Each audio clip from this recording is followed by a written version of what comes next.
Greetings to you, my listening friend. I hope all is well with you and with your family. In the book of Mark, chapter 6, Christ sent the 12 disciples out on a preaching mission. And this is recorded in Mark 6, verses 7 to 13.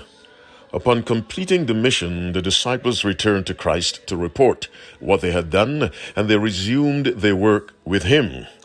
Then Jesus said something to them which is very, very pertinent to this recording, this message that I'm giving to you now. Here's what he said in verse 31 of Mark 6. And he said unto them, Come ye yourselves apart into a desert place and rest a while. For there were many coming and going, and they had no leisure so much as to eat. Listen to verse 31 of Mark chapter 6 again. And he said unto them, this is Christ, to the disciples, Come ye yourselves apart into a desert place and rest a while. For there were many coming and going, and they had no leisure so much as to eat. Why am I directing your mind to this verse? The fourth commandment commands us to rest on the seventh day. But this does not give us license to work 24 hours, Sunday through Friday.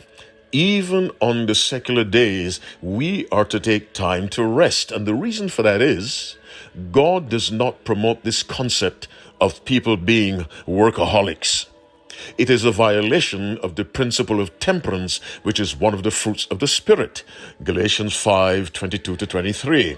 The God who gives us the law of temperance cannot require us to overwork during the secular days of the week. And so Jesus told the disciples, Come. And there is nothing in the text that suggests that this occurred on the Sabbath day. It most likely was a weekday. And yet Christ said, Come and rest. And he tells them why. The verse says there were many coming and going, and they had no leisure so much as to eat. No time to eat. No time to practice proper health principles.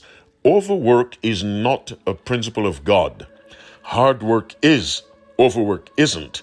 God is not the inventor of workaholics. And if he isn't, you know who the inventor is.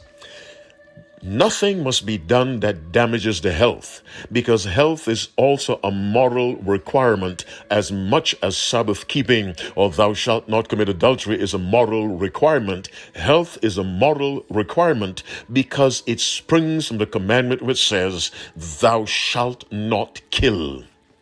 Why am I saying this, my dear friend?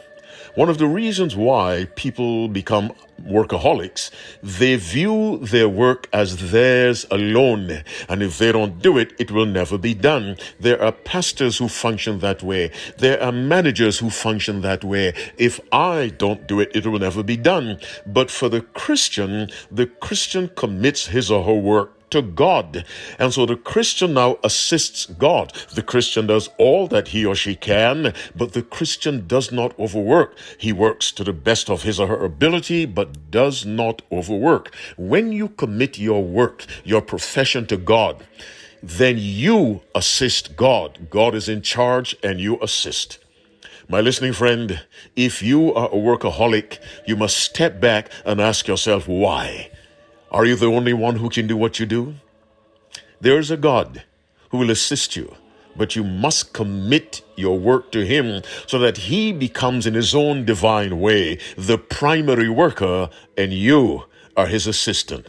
The God who calls upon us to rest an entire day, the seventh day of the week, is also the God who told the disciples on one of the weekdays, come and rest a while.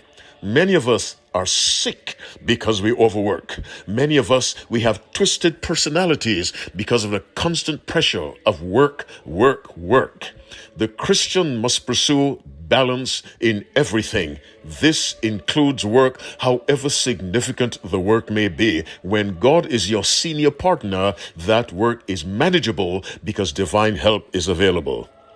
As you keep the Sabbath holy, as you rest, remember, Sabbath rest is absolutely required, but temperance in work is also required during the week. May the Lord bless you and doubly bless your children as you keep the Sabbath holy and as you practice temperance in your work during the week. God bless you.